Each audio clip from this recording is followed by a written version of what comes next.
नमस्कार मित्रांनो, तुमच्या सर्वांचं स्वागत आहे एमपीएससी फॅक्टरीच्या युट्यूब प्लॅटफॉर्मवर.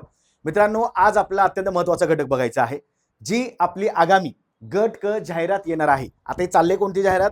तर संयुक्त गट क परीक्षा, पूर्व परीक्षाची जाहिरात जी आगामी येणार असेल 2026 साठी, तर त्या संदर्भात आपल्याला हा सविस्तर व्हिडिओ पाहायचा आहे. आता जे विद्यार्थी त्या परीक्षेला तयारी करत आहेत, संयुक्त गट क आणि सरळ सेवा गट क, याबद्दल मी थोडक्यात तुम्हाला सांगणार पण आहे. पण संयुक्त गट क, जसं आयोगाने परवा सांगितलं की एमपीएससी गट क पूर्व जी संयुक्त पूर्व परीक्षा आहे त्यासाठी आयोग पूर्व आणि मुख्य घेणार आहे, बरोबर. आता यामध्ये पद कोणती असतात, याचा अभ्यासक्रम काय असतो आणि आगामी जाहिरात कधी येणार, आपण या सविस्तर काही गोष्टी याच्यामध्ये पाहणार आहोत. त्यामुळे व्हिडिओ शेवटपर्यंत बघा. आणि जे विद्यार्थी मित्र नवीन नवीन तयारी करत आहेत, ज्यांना शक्यतो काही गोष्टींचं ज्ञानच नाहीये, अशा विद्यार्थ्यांना सांगा की आपण इथं एकदम बेसिक पासून ऍडव्हान्स काही गोष्टी शिकत आहोत. त्याचबरोबर आपल्या युट्यूबला सुद्धा दररोजच्या सध्या 2 लाईव्ह सिरीज सुरू आहेत. कुठल्या? जीएस जीकेची सुद्धा चालू आहे आणि गणित बुद्धिमत्ता सुद्धा चालू आहे. तुम्ही घर बसल्या सुद्धा अभ्यास करू शकता, ते पण मोफत मध्ये, लक्षात ठेवायचं. आता या संदर्भात जी आपली आगामी परीक्षा असणार आहे, तर त्या आगामी परीक्षेमध्ये आपण काय केलेलं आहे, तर महाराष्ट्र अकॅडमीनं जी गट क सरळ सेवा परीक्षा होणार आहे त्यासाठी आपण विजयपथ नावाची बॅच लॉन्च केलेली आहे.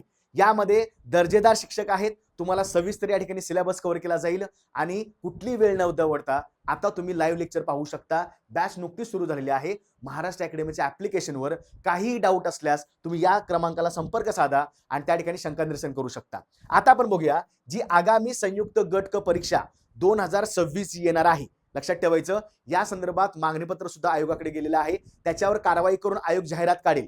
पण अजूनही विद्यार्थ्यांना असा संभ्रम आहे की त्या संयुक्त, बघा नावात काही आहे, सगळ्यात मोठा शब्द कोणता आहे, तो म्हणजे संयुक्त. आता हे संयुक्त का म्हणलेलं आहे हे लक्षात ठेवायचं. याच्यामध्ये अनेक संवर्ग असतात, तुम्हाला मी सविस्तर सांगेन. अनेक संवर्ग असतात आणि त्यासाठी एकच पूर्व परीक्षा होते. बर, पूर्व परीक्षा एकच होते, मुख्य एक होते का, हे आपल्याला बघावं लागेल.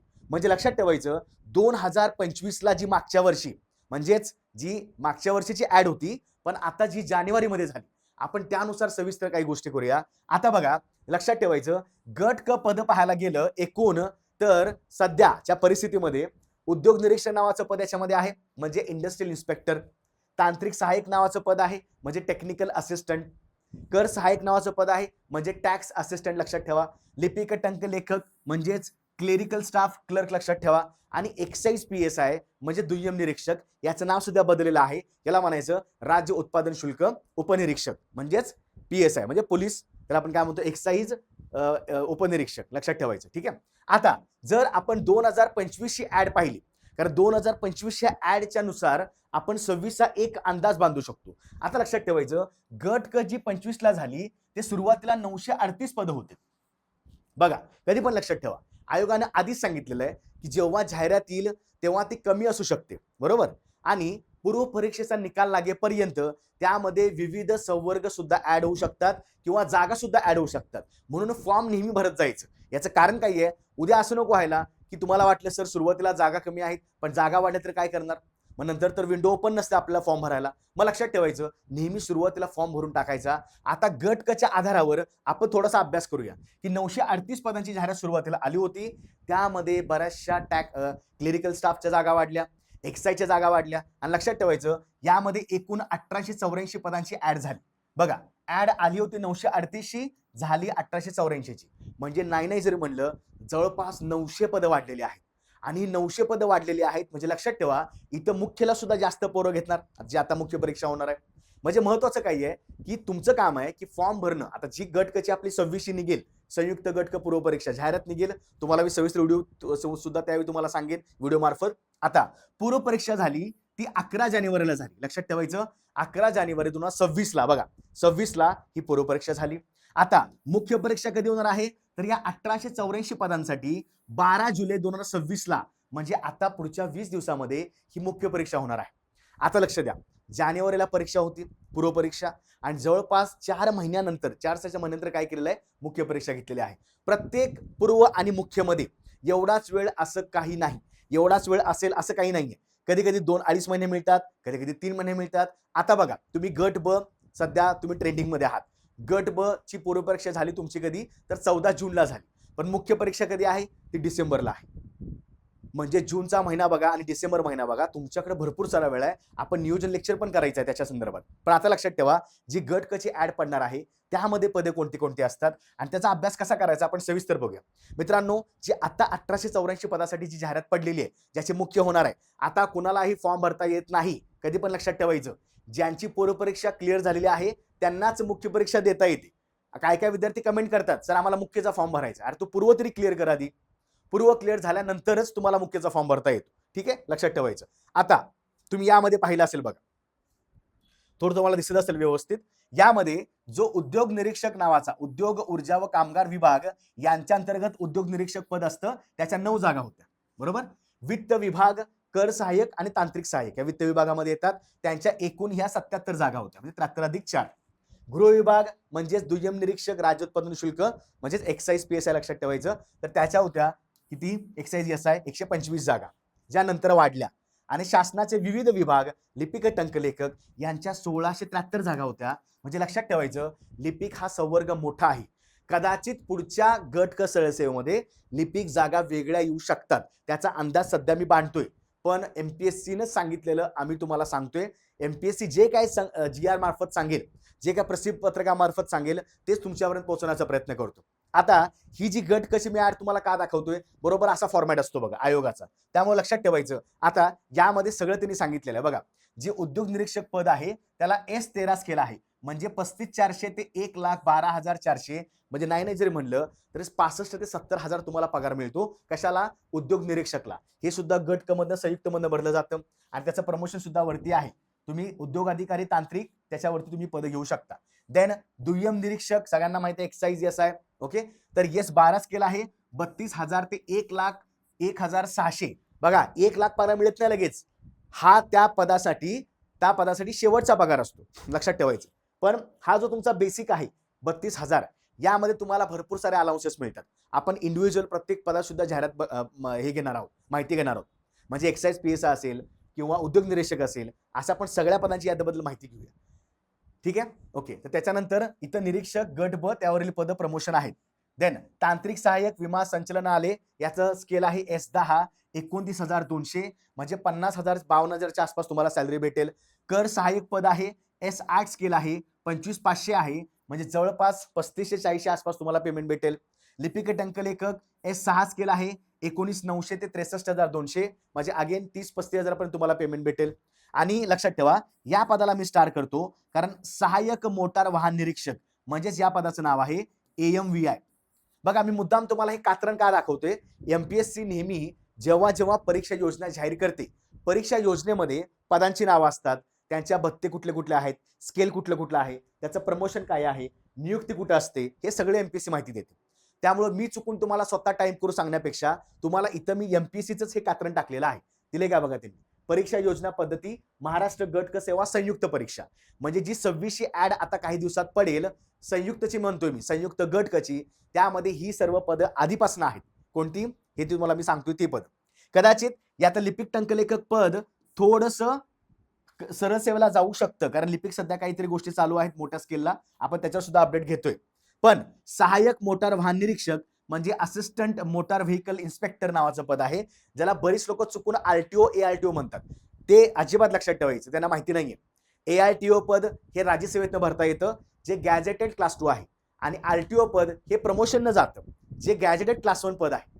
त्यामुळे ARTO RTO पद हे वेगळं, हे गट कच स्केल आहे, लक्षात ठेवायचं. गट कला म्हणायचं MVI. आपण याला थोडंसं आपल्या भाषेमध्ये RTO पद म्हणतो, ARTO मित्रांनो मोठं पद आहे, लक्षात ठेवायचं. ठीक आहे, ओके. तो ऑफिसर लेवल आहे, हा इन्स्पेक्टर लेवल आहे. तर AMVI पद सुद्धा याच्यामध्ये होतं. आता लक्ष द्या, याला S14 स्केल आहे, म्हणजे 38,600 ते 1,22,800, जवळपास 65-70 पर्यंत हे स्केल जातं, लक्षात ठेवायचं. आता यात सुद्धा प्रमोशन त्यांनी दिलेलं आहे. आता महत्वाचं काय बघा, महत्वाचं काय आहे, तर AMVI नावाचं जे पद आहे याला आपण थोडं साईडला ठेवू, कारण याची मुख्य परीक्षा पूर्णपणे वेगळी होते. आणि 26ला AMVI साठी मोठी भरती येणार आहे. जवळपास 450 प्लस 461 जागांचं मागणीपत्र आयोगाकडे गेलेलं आहे. कशासाठी म्हणतोय मी, 2026च्या AMVI साठी. मग आता महत्वाचं आहे की ही जी पद आहेत, या पदांसाठी अर्हता काय आहे, याला म्हणायचं तर क्वालिफिकेशन काय आहे, म्हणजे पात्रता काय आहे. ही झाली शैक्षणिक पात्रता, लक्षात ठेवायची. तर शैक्षणिक पात्रता सगळ्या पदांसाठी जी आपण आता पाहिलीत, उद्योग निरीक्षक तसेच सहाय्यक मोटार वाहन निरीक्षक म्हणजे इंडस्ट्रियल इन्स्पेक्टर आणि असिस्टंट मोटार व्हेकल इन्स्पेक्टर ही जी पदं आहेत संवर्ग वगळता म्हणजे यांना सोडून इतर सर्व संवर्गाकरिता मान्यताप्राप्त विद्यापीठाची पदवी किंवा महाराष्ट्र शासनाने पदवीस समतुल्य म्हणून मान्य केलेली अर्हता. म्हणजेच काय तर या 2 पदांना सोडून हे जरा साईडला ठेवा. बाकीची सगळी पदं आहेत म्हणजे कुठली पदं आहेत एक्साइज असेल किंवा टॅक्स असिस्टंट असेल किंवा तांत्रिक सहाय्यक असेल ही जी पदं आहेत किंवा तुमचं टॅक्स असिस्टंट त्याला आपण कर सहाय्यक असं म्हणतो. तर ही जी पदं आहेत यांना कोणतीही डिग्री चालते. काय दिले त्यांनी मान्यताप्राप्त विद्यापीठाची पदवी दिली म्हणजे कोणते ग्रॅज्युएशन चालतं. आर्ट्स चालेल कॉमर्स चालेल इंजिनिअरिंग चालेल बीए चालेल बीटेक चालेल बीएससी काही पण चालेल. फक्त लक्ष ठेवा ही जी 2 पदे शिल्लक आहेत कोणती इंडस्ट्रियल इन्स्पेक्टर आणि एमव्हीआय. उद्योग निरीक्षक गट क संवर्गाकरिता शैक्षणिक अर्हता खालील प्रमाणे. आता एमव्हीआयचं पूर्णपणे वेगळं आहे. ज्यांचं मेकॅनिकल इंजिनिअरिंग झालेलं आहे त्यांनाच फक्त ती एमव्हीआय हे देता येतं परीक्षा देता येते. त्यांना थोडं वेगळा क्रायटेरिया आहे लक्षात ठेवायचं. आता इंडस्ट्रियल इन्स्पेक्टरला आपण काय बघा संविधिक विद्यापीठाची अभियांत्रिकीमधील म्हणजे स्थापत्य असेल स्थापत्य अभियांत्रिकीमधील विषयांच्या गटाशी संलग्न असलेल्या वास्तुविद्या म्हणजे आर्किटेक्चर असेल टाउन प्लॅनिंग नगररचना इत्यादी विषया व्यतिरिक्त आहे किंवा तंत्रज्ञानामधील किमान पदविका. आता त्यांनी काय सांगितलेलं बघा अभियांत्रिकीमधील किंवा तंत्रज्ञानामधील किमान पदविका किंवा विज्ञान शाखेतील संविधिक विद्यापीठाची पदवी. म्हणजे इथं फक्त ज्यांचं सायन्स बॅकग्राऊंड आहे त्यांनाच इंडस्ट्रियल इन्स्पेक्टरला अप्लाय करता येणार. कशाला उद्योग निरीक्षकला. मी तुम्हाला सविस्तर प्रत्येक पदाबद्दल वेगळ्या व्हिडिओमध्ये माहिती सांगेन. म्हणजे उद्योग निरीक्षक वेगळा पूर्ण व्हिडिओ कर सहाय्यक पूर्णपणे वेगळा व्हिडिओ त्याच्यानंतर एक्साइज एसआय पूर्णपणे वेगळा व्हिडिओ एमव्हीआय पूर्णपणे वेगळा व्हिडिओ. मग आपण त्याच्यामध्ये काय करूया या सविस्तर काही घटना बघूया की प्रत्येक जे काही पद आहे त्याचं सुरुवात कधी झाली किंवा त्याच्यामध्ये कुठले कार्य असतात अधिकार कोणते असतात त्याचं पेमेंट किती आहे त्याला भत्ते कुठले कुठले असतात हे आपण सविस्तर बघायचं आहे. पण लक्षात ठेवा थोडं मी एमव्हीआय साईडला घेतो कारण एमव्हीआय मला सविस्तर वेगळं घ्यायचं आहे. 2026च्या ऍडमध्ये एमव्हीआय 100% आहे लक्षात ठेवायचं. त्यामुळे एमव्हीआय ज्यांचं टार्गेट आहे जे विद्यार्थी मेकॅनिकल इंजिनियर आहेत मेकॅनिकल पदवी ज्यांची झालेली आहे मेकॅनिकल बॅकग्राऊंड असणारे विद्यार्थी आहेत त्यांना एमव्हीआय परीक्षा देता येणार. बाकी कुणालाही एमव्हीआय देता येत नाही लक्षात ठेवा. ठीक आहे आपण त्याच्यावर सविस्तर बोलूया. देन आता परीक्षा योजना म्हणजे काय बघा परीक्षा योजना म्हणजे तुम्ही कोणत्या प्रकारच्या परीक्षा देणार आहात. पूर्व आणि मुख्य तर फिक्स झाले. संयुक्त गट क मध्ये पूर्व आणि मुख्य आयोगानं परवा सांगितलेलं आहे आपण त्याच्यावर पण बोलणार आहोत की पूर्व मुख्य तुमची परीक्षा होणार आहे. जो सिलेबस संयुक्तचा आहे त्याच प्रकारे तुम्हाला ती योजना असणार आहे. म्हणजे बघा संयुक्त पूर्व परीक्षा जी आहे ती सगळ्या संवर्गांना समान असते. म्हणजे म्हणले काय त्यांना संयुक्त म्हणलेलं आहे. संयुक्त म्हणजे यामध्ये अनेक पदं आहेत. मग कर सहाय्यक झालं त्याच्यानंतर एक्साइज झालं उद्योग झालं एमव्हीआय झालं सगळ्यांना पूर्व परीक्षा समानच असते. म्हणजेच तुम्हाला अप्लाय करताना फक्त टिकमार्क करावं लागेल लक्षात ठेवायचं. तेच अप्लाय झाली की त्या व्यक्ती त्या परीक्षेला अप्लाय होणार. पण सगळ्यांना एकच परीक्षा द्यावी लागते ती असते 100 प्रश्नांची म्हणजे आपली पूर्व परीक्षा.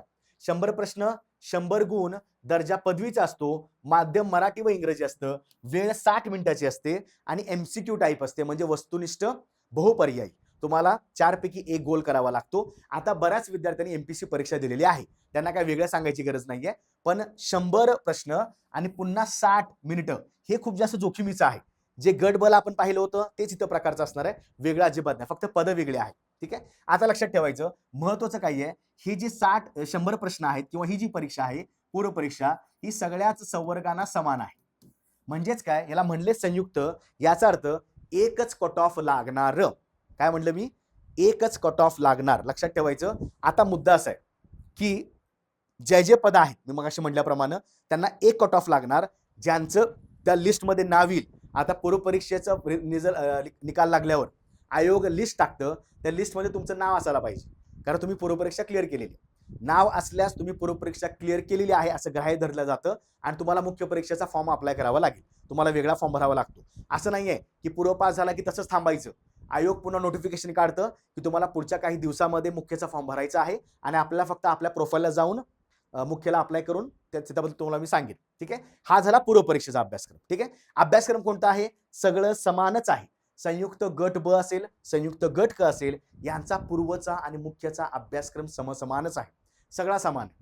जीएसचे विषय लक्षात ठेवायचे इतिहास, भूगोल, नागरिकशास्त्र, अर्थशास्त्र, थोडा वेगळा विज्ञान स्वरूपातला आला, गणित बुद्धिमत्ता आला, चालू घडामोडी आला, हे सगळे तुमचे पूर्वचे विषय आहेत. फक्त थोडासा प्रश्नांचा आवाका नॉर्मल कदाचित असेल, कारण गट क लेवलची परीक्षा आहे. त्यानंतर जेव्हा पूर्व परीक्षा होते, दुसरा असतो पॉईंट मुख्य परीक्षेचा. मुख्य परीक्षेमध्ये लक्षात ठेवा बघा, त्यांनी सुद्धा 2 टप्पे दिलेले आहेत. आता जे गट क सेवा मुख्य परीक्षा आहे, या 5 साठी एकच परीक्षा होतो. बघा, गट क मुख्य ज्यांचं पूर्व झालं त्यांना मुख्यला कॉल आला, मुख्य त्यांनी अप्लाय केला, त्यांना सगळ्यांनाच एकच पेपर द्यावा लागतो. पण गट क मुख्यचा फॉर्म भरत असताना तुम्हाला प्रेफरन्स द्यावे लागतात. तुम्हाला पहिली कोणती पोस्ट हवी आहे त्याला टिक मार्क, तर तुम्हाला क्रम लावावा लागेल. तर तुम्हाला आयोग त्यावेळी प्रोफाईलला सगळं अवेलेबल करून देते. आता बघा, हे जे 5 पदं आहेत कशातली, गट क मधली, त्यांना एकच परीक्षा आहे. बरोबर, कुठली आहे ती? फक्त लेखी परीक्षा, म्हणजेच तुम्हाला रिटन एक्झाम असेल, म्हणजेच कोणती तुमची एमसीक्यू टाईप. ठीक आहे.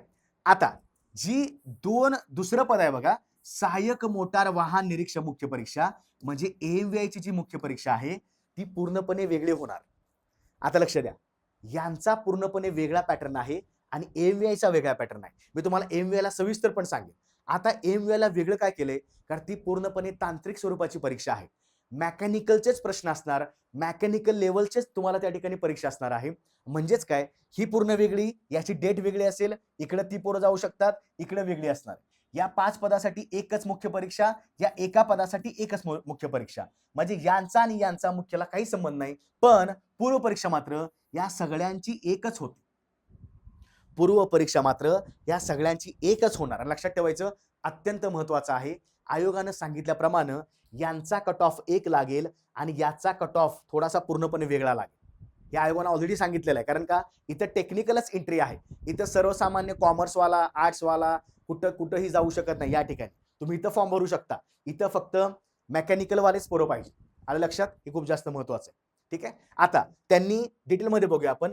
लेखी परीक्षेच्या प्रश्नपत्रिकेचा तपशील खालीलप्रमाणे आहे. बघा, पेपर गट क मुख्य परीक्षा जी असते, ज्या 5 जे आपले संवर्ग आहेत ना त्यांच्यासाठी, तर त्यामध्ये आपण पाहायला गेलं तर 2 पेपर असतात.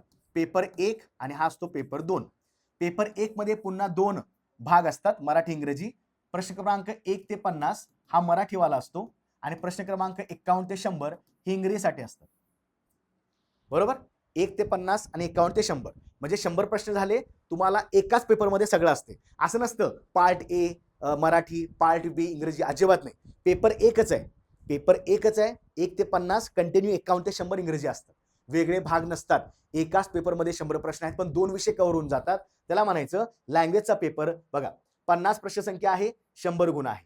50 प्रश्न संख्या आहे, 100 गुण आहे. म्हणजे किती झाले टोटल बघा.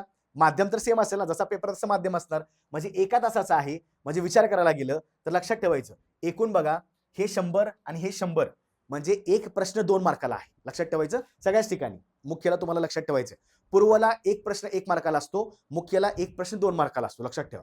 ठीक आहे. मग आता मला कळालं की इथं तुमचे झाले टोटल 200 गुण, म्हणजे 100 प्रश्न आणि 200 गुण झाले. हा झाला पेपर 1. थोड्या वेळानंतर, गॅप नंतर तुम्हाला पेपर 2 द्यायचा आहे. कधी पण लक्षात ठेवा, जेव्हा तुम्ही मुख्यला जाल, मुख्यला गेल्यावर तुम्हाला एका दिवशीच 2 पेपर होणार आहे. पेपर 1 सकाळी 17 मध्ये असतो, थोडा गॅप दिला, पेपर दुसरा दुपारी 17 मध्ये असतो. म्हणजे तुमची एका दिवशीच पूर्णपणे मुख्य परीक्षा होऊन जाते. वेगवेगळं काही कुठं जायची गरज नाही. आधी व्हायचं वेगळं, आता एका दिवशी पूर्णपणे होऊन जातं. पेपर 1 झाला, पेपर 2 झाला. पेपर 2 हा आपला जनरल ॲबिलिटी असतो. यामध्ये जीएस, गणित बुद्धिमत्ता सगळे विषय असतात. जो तुम्ही पूर्वला अभ्यास केलेला आहे तो समांतर अभ्यास असतो, फक्त काही घटक वेगळे येणार आहेत. ते आपण सविस्तर त्याच्यामध्ये सुद्धा डिकोड करायचा सिलेबस, त्या अभ्यासक्रम कसा कसा वेगळा आहे. ठीक आहे. तर हे टोटली वेगळं आहे. 100 प्रश्न आले याच्यामध्ये आणि पुन्हा 200 गुण आले. सेम याच्यामध्ये इतिहास आलं, भूगोल, राज्यशास्त्र, अर्थशास्त्र, विज्ञान, तंत्रज्ञान हे सगळे विषय कव्हर होऊन जातात. पुन्हा दर्जा पदवीचा आहे. आता लक्ष द्या, इथं तुमचं माध्यम आहे हे मराठी इंग्रजी आहे. म्हणजे तुमचा पेपर असतो, प्रश्न मराठीमध्ये सुरुवातीला असतो, त्याचं ट्रान्सलेशन इंग्रजीमध्ये केलं जातं. लक्षात ठेवायचं. ठीक आहे. पुन्हा 1 तास आहे. तुमचं जास्त मोठं कुठं हे लक्षात ठेवायचं, हे असणार आहे तुमच्या वेळेमध्ये. दोन्ही पेपरला 100 प्रश्न आहेत, पण 1 तासाचीच वेळ आहे. तुम्हाला त्या वेळेमध्येच पूर्ण तुमचं व्यवस्थित उत्तर आलं पाहिजे. हे झालं तुमचं मुख्य परीक्षा. कुणासाठी?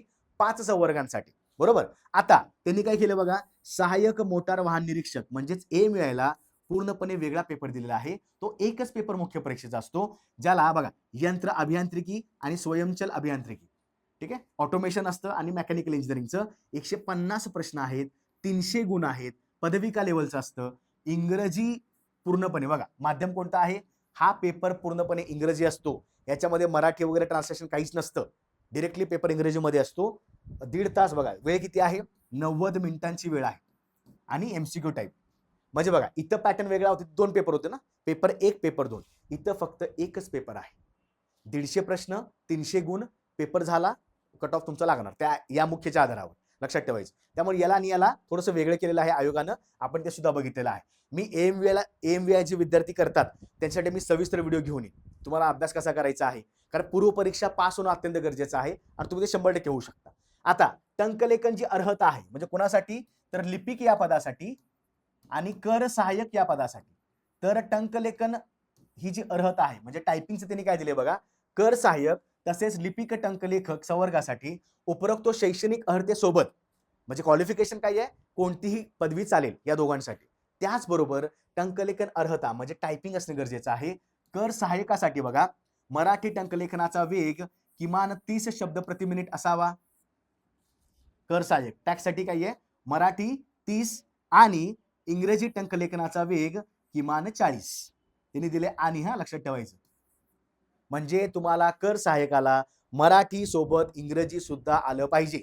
तुमच्याकडे दोन्ही सर्टिफिकेट पाहिजेत. त्याशिवाय तुम्हाला कर सहाय्यकला अप्लाय करता येत नाही. त्यांनी सांगितल्याप्रमाणे की मराठी टंकलेखन 30 आणि इंग्रजी टंकलेखन 40 आणि दिलेलं आहे प्रति मिनिट. या अर्हतेचे शासकीय वाणिज्य प्रमाणपत्र परीक्षा उत्तीर्ण पाहिजे. ठीक आहे, लक्षात ठेवायचं.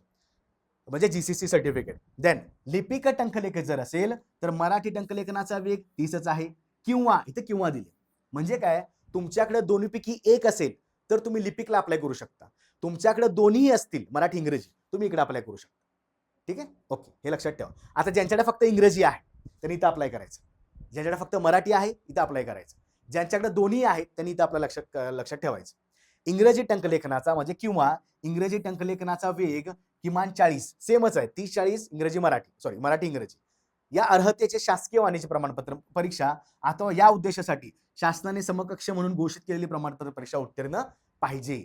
म्हणजे कर सहाय्यक साठी 2026 ला मोठी भरती असेल. कदाचित असं म्हणता येईल की 400-500च्या आसपास जागा असतील. सध्या 280-300 जागा तर आहेतच. अजून काही विभागामार्फत काही गोष्टी जातील आणि ऍड लवकरच पडेल. संयुक्त जी आपली गट क परीक्षा होणार आहे पूर्व आणि मुख्य, या संदर्भात आयोगानं 3-4 दिवसापूर्वी एक नोटिफिकेशन काढलं होतं. त्यात त्यांनी सांगितलेलं आहे की महाराष्ट्र लोकसेवा आयोगाच्या अभ्यासक्रमासंदर्भात समाज माध्यमामध्ये प्रसारित होणाऱ्या बातम्याबाबत, समाज माध्यमामध्ये असं चाललं होतं की नवीन समिती आलेली आहे, ती जास्त वेळ घेणार आणि मग परीक्षा यावर्षी होणारच नाही. बऱ्याच ठिकाणी तुम्ही व्हिडिओ सुद्धा व्हायरल पाहिले असतील की परीक्षा होणारच नाही, परीक्षा लांबणार वगैरे, आणि त्याच्यावर आयोगानं पूर्णपणे पडदा टाकलेला आहे. आयोगानं स्पष्टीकरण दिलेलं आहे की ज्या ज्या सोशल मीडियाला बातम्या व्हायरल होतात त्यावर कोणत्या प्रकारचा विश्वास ठेवू नका. त्यांचं काय म्हणणं बघा, आपण सविस्तर बघूया. तर एक मित्रा नावाची आपली संस्था आहे, महाराष्ट्र इन्स्टिट्यूशन फॉर ट्रान्सफॉर्मेशन. या संस्थेकडून तज्ज्ञ समिती गठीत करण्यात आलेली आहे. कशासाठी? तर अभ्यासक्रमांचं पुनर्विलोकन करायला. म्हणजे बरेच वर्ष जेव्हा अभ्यासक्रम सिंपल किंवा तसाच राहतो तेव्हा कुठे ना कुठेतरी एका दुसरा घटक, एका दुसरा कायदा त्याच्यामध्ये ऍड करणं गरजेचं असतं आणि हा एक टप्पा असतो थोडाफार कमी जास्त करण्याचा. ठीक आहे, ओके. आणि त्यानुसार मागील काही दिवसापासून समाज माध्यमावर या समितीकडून सुरू असलेल्या पुनराविलोकनानुसार महाराष्ट्र गट सेवा परीक्षेचा अभ्यासक्रम सुधारित करण्यात येऊन त्या नवीन अभ्यासक्रमानुसार सन 26 पूर्व परीक्षेची जाहिरात प्रसिद्ध करण्यात अशी बातमी प्रसिद्ध करण्यात आलेली आहे. म्हणजे जे व्हायरल व्हिडिओज होते त्याच्यामध्ये काय सांगितलं होतं की आधी पुनर्विलोकन समिती सांगणार, मग त्याच्यानंतर जाहिरात येणार, त्यासाठी बराचसा काळ जाणार. मग आयोगाने काय सांगितलंय की तो त्यांचा रुटीनचा भाग आहे. याबाबत सर्व संबंधित परीक्षार्थी उमेदवारांना सूचित करण्यात येते आहे की आयोगामार्फत अभ्यासक्रमाचे पुनरावलोकन करण्याची प्रक्रिया ही निरंतर स्वरूपाची असते. एखाद्या स्पर्धा परीक्षेचा अभ्यासक्रम बदलण्यापूर्वी नियुक्त केलेल्या समितीमार्फत प्राप्त झालेल्या अहवालास आयोगाची रीतसर मान्यता घेण्यात येते व त्यानुसार परीक्षा योजना तयार केली जाते. तसेच त्या संदर्भात प्रसिद्धीपत्रक देण्यात येऊन उमेदवारांना परीक्षेची तयारी करण्याकरिता पुरेसा कालावधी देण्यात येतो. आता लक्षात ठेवा, आयोगानं स्पष्ट सांगितलेलं आहे जरी सुद्धा भविष्यामध्ये की एखाद्या समितीने काही तरतुदी दिल्या किंवा तुम्ही या घटकामध्ये हे 2-3 घटक ऍड करा किंवा हे 2-3 कायदे ऍड करा किंवा हे 2-3 कायदे कमी करा, हे जेव्हा जेव्हा ती समिती सांगेल तेव्हा आयोग विद्यार्थ्यांना पुरेसा वेळ देणार. म्हणजे आयोगानं स्पष्टीकरण दिलेलं आहे की तुम्ही टेन्शन घेऊ नका. जेव्हा आम्हाला उद्या बदला असं वाटेल, तुम्हाला आधी आम्ही 4-5 महिने सांगणार. म्हणजे सध्याच्या कंडिशन लक्षात ठेवायचं की 26 मध्ये कोणताही संयुक्त गट कचा अभ्यासक्रम बदलणार नाही. ज्या प्रकारे परीक्षेचा अभ्यासक्रम होता, परीक्षा योजना होती, त्याच प्रकारे आता ही परीक्षा होणार आहे, जी आता ऍड पडेल जाहिरात. कसली? संयुक्तवाली. सद्यस्थितीत सन 26 ची महाराष्ट्र गट क सेवा संयुक्त पूर्व परीक्षा व मुख्य परीक्षा या विद्यमान अभ्यासक्रमानुसारच घेण्यात येणार आहेत. सदर परीक्षेची जाहिरात लवकरच प्रसिद्ध करण्यात येईल. तरी उमेदवारांनी कोणत्याही अफवांवर विश्वास ठेवू नये. काही शंका असल्यास आयोगाच्या कार्यालयाशी संपर्क साधावा. म्हणजेच काय, त्यांचं संयुक्त गट कचं काम चालू आहे. ते जाहिरात सुद्धा प्रकाशित करणार की बाबा तुमची परीक्षा बघा. आता लक्ष द्या, ही परीक्षा आधी 12 जुलैला होणार होती. कुठली? गट कची. बरोबर. मग झालं काय, 12 जुलैला आता गट कची 25शी मुख्य आहे. त्यामुळं 26 पूर्ण अडलेलं आहे सध्या. आता जे काय मागणीपत्र आयोगाकडे चाललेलं आहे त्याच्यावर आयोग काम करेल आणि काही दिवसात त्याची जाहिरात येईल. ठीक आहे. आता मी तुम्हाला अजूनही सांगतो की कुठल्याही प्रकारे संयुक्त गट कचा अभ्यासक्रम बदलणार नाही. जी शिफारस आता समिती देईल त्यासाठी आयोग आपला पुरेसा वेळ देईल अभ्यास करण्यासाठी. कदाचित असं वाटते 2027ला कदाचित ते लागू करू शकतील. आता सध्याही त्याच्यावर काही न बोललेलं बरं. कारण 26ला पूर्णपणे जी आपली संयुक्त परीक्षा होणार आहे त्या पदांसाठी ती बरोबर आयोगाने सांगितल्याप्रमाणेच होणार आहे. जो अभ्यासक्रम त्यांनी आधी सेट केला बघा, विद्यमान जसा होता विद्यमान अभ्यासक्रमानुसारच घेण्यात येणार आहे. म्हणजे आता तुमच्या मनामध्ये अशी कोणती शंका नको की सर सिलेबस बदलणार आहे. ज्यांचं संयुक्त गट टार्गेट आहे, ज्यांना पूर्व मुख्य चांगलं द्यायचं आहे, बघा एक्साइज पण जागा येतील त्याच्यामध्ये, AMVI पण भरती मोठी येणार आहे, त्यांनी त्याच्यावर फोकस करा. कुठल्याही चर्चेमध्ये अडकू नका. चर्चेमध्ये अडकून आपला आपण वेळ वाया घालवतो. म्हणून आपलं काम काय आहे, सध्या आपण सविस्तर माहिती घेतली. संयुक्त गट क मध्ये कोणती पदे येतात त्याचं आपण स्केल पाहिलं, त्याची परीक्षा योजना बघितली. पूर्व आणि मुख्य कंपल्सरी असते. पूर्व पास झाला तुम्हाला मुख्य द्यावी लागेल. मुख्यचा फॉर्म भरताना तुम्हाला त्याचं प्रेफरन्स द्यावा लागतो. तुम्ही जर मल्टिपल पोस्टला सिलेक्ट झाला.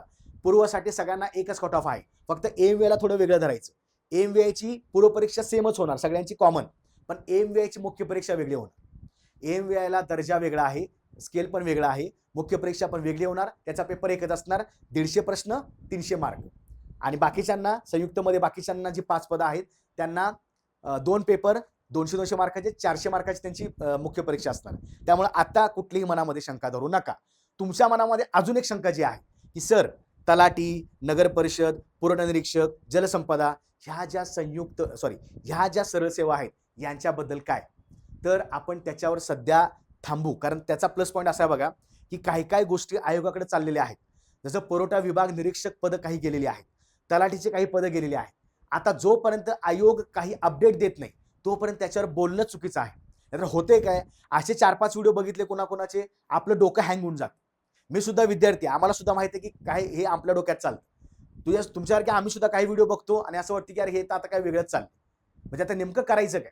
सध्या लक्षात ठेवायचं, जरी तुमच्या मनामध्ये असा एक प्रश्न आहे, कधी पण लक्षात ठेवा, जर तुमच्या मनामध्ये असा प्रश्न आहे की सर जी तलाठी सारख्या ज्या इतर सरळ सेवा आहेत त्यांच्याबद्दल काहीच अपडेट नाही आहे का, तर याच्याबद्दल सध्या अपडेट आहे की ते परीक्षा योजना तयार करतात. त्यांच्याकडे मागणीपत्र काही डिपार्टमेंटचे गेलेलं आहे, ते अजून काही गोष्टी जातील. पण सध्या आपलं काम आहे, मी काही तुम्हाला हे सांगतोय बघा, काय महत्त्वाचं सांगतो तुम्हाला. काही जरी झालं ना तर लक्षात ठेवायचं तुम्हाला हे विषय करावेच लागतील. मी कायला सांगतोय बघा व्यवस्थित. काही जरी झालं की तुम्हाला या विषयांपासून सुटका नाही. म्हणजे मला सांगा, आपण जेव्हा असं म्हणायला लागलोय की सिलेबस बदलणार, अभ्यासक्रम बदलणार, अरे किती बदलला तो याच्या पलीकडे जाईल का सांगा. याच्या पलीकडे जाईल का. तुम्हाला अमेरिकेचा तिकडला इतिहास विचारणार आहेत, अमेरिकेचा भूगोल टाकणार आहेत, द जॉग्राफी ऑफ अमेरिका, किंवा तिकडे फ्रान्सचा काय टाकणार आहे तुम्हाला. म्हणजे माझा म्हणण्याचा उद्देश आहे की जर तुम्ही सिलेबससाठी टेन्शन घ्यायला लागला एवढं की सर नाही सिलेबस बदलणार, आमचं काय खरं नाही, मान्य आहे त्यांनी लवकर काही गोष्टी केल्या पाहिजेत. कारण बघता बघता आता 6 महिने 7 महिने उलटून गेलेत आणि अजून काहीच नाहीये. मग याच्यावर ते काम करतायत, पण तुम्ही गाफील राहू नका. तुम्ही जर असा विचार करताय की सर जाहिरात येऊ देत आणि मग आम्ही चालू करतो, तर तुम्ही थोडंसं मागं पडणार. बघा मी तुम्हाला एक फक्त चांगला सल्ला देतोय, बाकी तुम्हाला जे करायचं तुमचा प्रश्न असणार. पण तुम्हाला जर थोडं स्पर्धेमध्ये यायचं असेल, तुमचं काम आहे न चुकता. बघा आता सध्या जास्त अभ्यास होत नसतो. जेव्हा परीक्षा योजना आली, जेव्हा जाहिरात थोडी येते, तेव्हा थोडासा जास्त जोर लागतो. आता आपण नॉर्मल एखादी बॅच घेतो, ठीक आहे, शिकवतात, नॉर्मल चालू आहे. पण जोपर्यंत तुम्हाला जाहिरात दिसत नाही, तो आकडा दिसत नाही, तोपर्यंत त्याला पुश लागत नाही, तोपर्यंत फोकस लागत नाही. ते तुमचा वैयक्तिक प्रश्न आहे. माझा सांगण्याचा मुद्दा काय आहे, आयोगानं काही जरी उलटापुलटी केली, तर यासाठी याच्यापेक्षा वेगळा विषय नसणार आहे. कुठेतरी एखाद दुसरा घटक कमी जास्त करते. मग तुमचं काम काय आहे, ऍटलिस्ट तुम्हाला जो घटक वाटतोय तो जरा जरा कव्हर करून घ्या. बरं, गणित बुद्धीमध्ये काय वेगळं असणार आहे का सांगा मला? काय वेगळं असणार आहे? किंवा मराठी व्याकरण, इंग्रजी व्याकरण काय वेगळं असेल? मग आता गाफील राहू नका. मी तुमच्या फायद्यासाठी सांगतो की तुम्ही अभ्यासामध्ये राहा. तुमचं काम हेच आहे. नाहीतर 10 व्हिडिओ बघितला की कळत नाही की नेमकं करायचं काय. म्हणून थोडं अभ्यासामध्ये राहा. मान्य आहे की बाबा अभ्यास तसा परिपूर्ण होणार नाही किंवा 12 तास 8 तास राहू देत. 2-3 तास पहिला सवय लावून घ्या. 4 तास सवय लावून घ्या. 2 घटक वाचा, 1 घटक वाचा, तुम्हाला जास्त फायदा होणार आहे. म्हणजे लक्षात घ्या, परीक्षा योजना आली, जाहिरात आली, तोपर्यंत तुमचा बराचसा अभ्यास पूर्ण होऊन जातो. तुम्हाला वेगळा कॉन्फिडन्स मिळणार. पण 100% या संदर्भात काही आपल्याला अपडेट आली, आपण तुमच्यापर्यंत पोहोचूया. पण सध्या मी जे बोललो ते फक्त संयुक्त गट क बद्दल बोललो. माझ्या पूर्ण व्हिडिओमध्ये मी यांचा उल्लेख सुद्धा केलेला नाही. कारण आयोगानं सांगितल्याप्रमाणे संयुक्तमध्ये त्यांनी सांगितलेली पदं आपण घेतलेली आहेत. 2500 ऍड. जर उद्या आयोगाला वाटेल, बघा लक्ष द्या, जर उद्या आयोगाला वाटेल की या संयुक्त गट क मध्ये आम्ही काही पदं ऍड करत आहोत, तर आयोग त्यासाठी वेगळं प्रसिद्धीपत्र काढणार. आयोग त्यासाठी परीक्षा योजना सांगेल किंवा वेगळं प्रसिद्धीपत्र तुम्हाला सांगेल की बाबा चला ही 5-6 पदं आहेत, याच्यामध्ये अजून आपण 3 पदं ऍड करत आहोत. हे आयोग सांगणार, मी नाही सांगणार. आमचं काम आहे तुमच्यापर्यंत पोहोचवणं. आयोगानं सांगितलं, तुम्हाला कळत नसेल तर आमचं काम आहे तुम्हाला समजावून सांग. आता मी तुम्हाला काय म्हटलं, संयुक्त जी 3-4 पदं आहेत संवर्गवाली, त्यांना एकच करणं, एकच पूर्वपरीक्षा, एकच मुख्य परीक्षा, हे संयुक्त आलं. एकत्र, संयुक्त, कंबाईन. आला तुमच्या अर्थ लक्षात? फक्त एम थोडा वेगळं केलेलं आहे. त्यामुळं थोडंसं गांभीर्याने याचा विचार करा. तुमच्या मनामध्ये जे डाऊट्स आहेत सर याच्याबद्दल बोला, मी 100% बोलणार. जोपर्यंत अधिकृत इन्फॉर्मेशन येत नाही, परीक्षा सुद्धा होणार, जाहिरात सुद्धा येणार, परीक्षा योजना पण येणार, पण याच्याबद्दल सविस्तर आपण बोललेलं बरं आणि सध्या ते न बोललेलं म्हणजे टाळलेलं बरं. कारण तुम्ही कन्फ्युज नको आहे. मी आता जे बोललो त्या संयुक्त बद्दल बोललो, जी पदं तुम्हाला आयोगानं आधी सांगितलेली आहेत. याच्यामधलं कुठलं पद काढायचं असेल, कुठलं पद ऍड करायचं असेल, ते आयोगच आपल्याला सांगणार. आलं लक्षात?